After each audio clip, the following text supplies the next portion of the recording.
Hi everybody, just popping in before my video starts properly to tell you, because I forgot to mention it, this is not a sponsored, affiliated or anything else kind of video. I'm not averse to those, but you know, if you are going to make them you do have to say so. This isn't one. What I'm using is part of the craft haul that I did a little bit earlier, all paid for by me, all up front, and yeah. So either way you'd get my honest opinion, but as it is, I didn't earn anything from the video and I wanted you to know that. Now let's let this stupid woman introduce herself, shall we?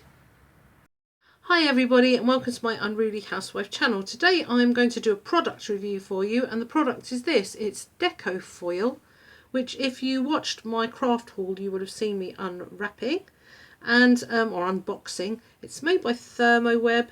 It says on it for fabric and paper, and you use it with a special kind of glue or fixative on fabric and paper. So what I'm reviewing it for today is not what it was made for, but it is something that people buy it for, and that's to use on polymer clay. I think it's only fair to say that because, you know, we're using the product for something it wasn't designed for. I was kind of hoping that if I played with this for a couple of days I would be able to do a tutorial. But it wasn't to be. I found this extremely hard to use.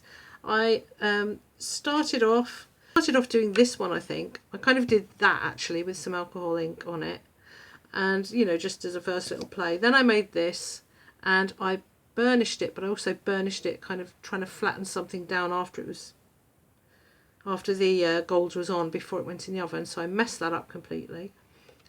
I then went on to make actually this one. I thought maybe it would look better on black, because certainly with mica powders they look better on black, don't they? So I thought that might be a help for it, but I don't think it's helped it at all.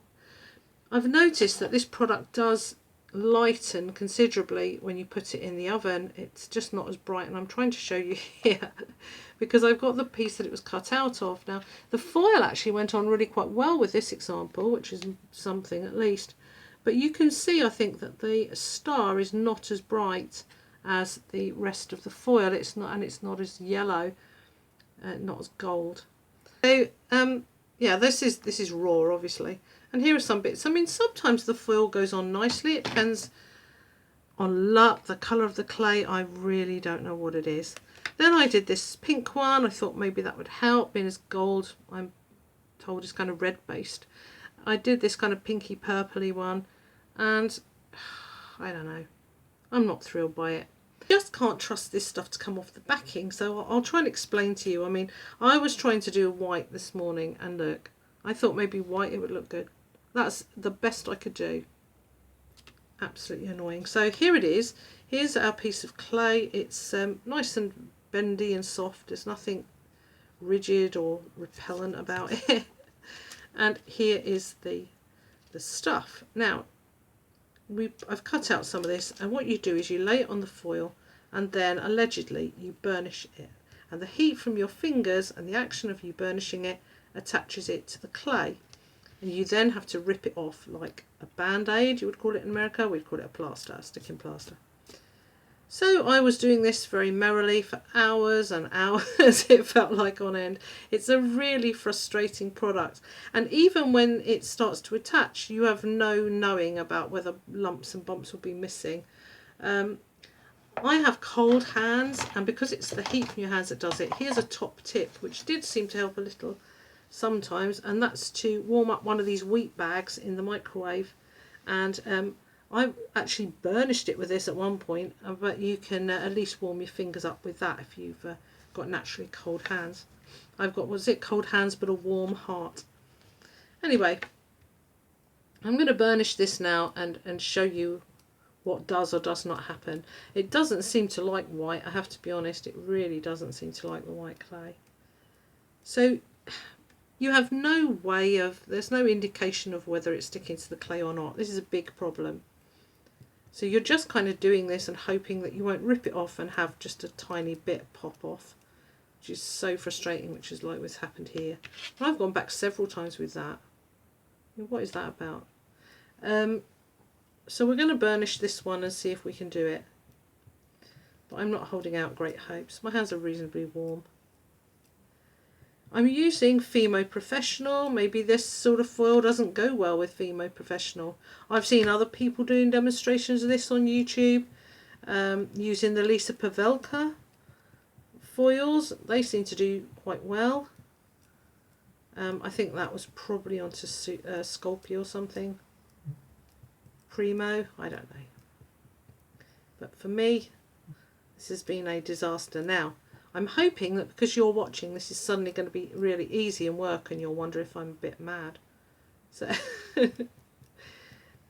as you can see, I'm doing it for a fair amount of time. Let's see if I can rip this off and make it work.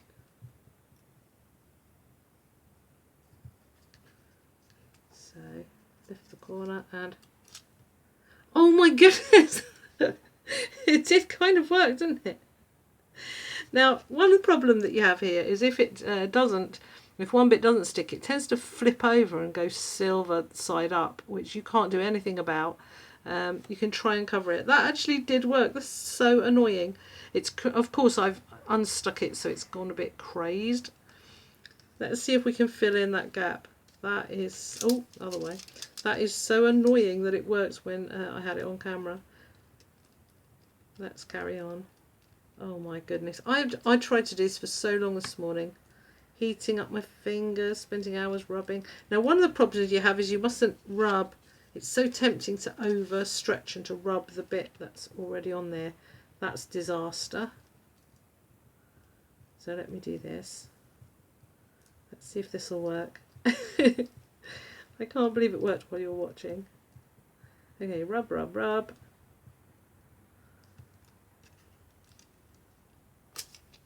Well, not quite as good. What can I do? I'll try to settle that down with a bit of greaseproof paper there. Okay, well that's kind of filled it in a bit. I'm going to do this bit here.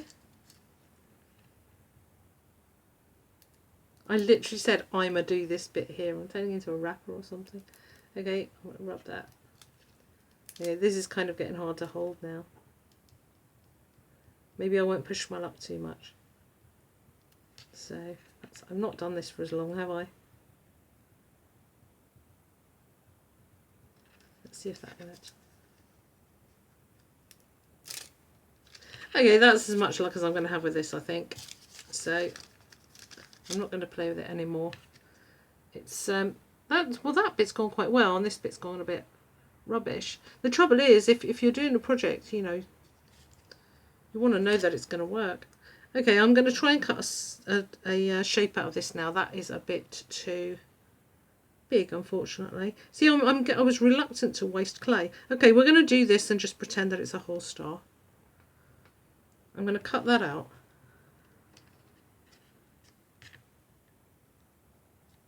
Oh dear. And then what I will do is I will bake this and then we'll come back and see what it looks like. So just hang in there for a while. And I am back. Hi. This is the piece. I've baked it according to the manufacturer's instructions, which is what you can do with this foil. What I would say is I actually did this one for about 15 minutes because I didn't want to wait any longer. Here's the piece. It's got some funny little sort of holes almost in the gold, which I don't understand at all. There's no bits left on here.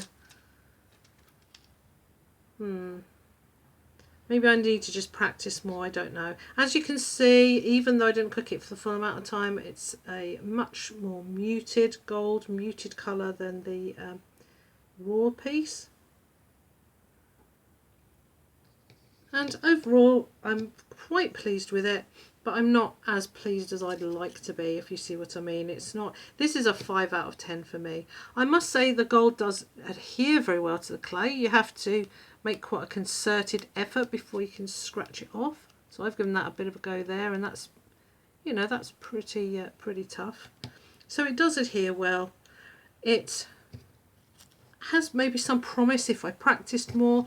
I do, all joking aside, like this kind of post-apocalyptic patchy thing that you can do with it if it just comes off, and you can sort of use up your little leftovers rubbing them onto here to make it look jagged and different, which is quite interesting. If I wanted something to look gold, in the end I think I would use mica powder. Mica powder seems perfectly adequate, but mica powder doesn't operate very well on light colours, and this does. So, you know, swings and roundabouts, as we say. That's what I say about it. 5 out of 10 for me. If anybody has any suggestions that I can improve my use of this foil, do let me know. It is heat, there's a sort of heat sealed thing, by the way. If it's on paper, I think you still use a heat gun and things, so that's why you can put it in the oven. You can't use a heat gun when it's on clay, you'll probably mess up your clay. That's why I was using my wheat bag thing when I tried to warm it. Yeah, I'll stop waffling now. I hope you enjoyed this. I hope it gave you some insight into it. I'm not an expert at using them, I've only been using them for a couple of days. Let me know what you think. Let me know any hints or tips. Do subscribe if you want to. Leave your comments down below. And I love you all. Bye bye.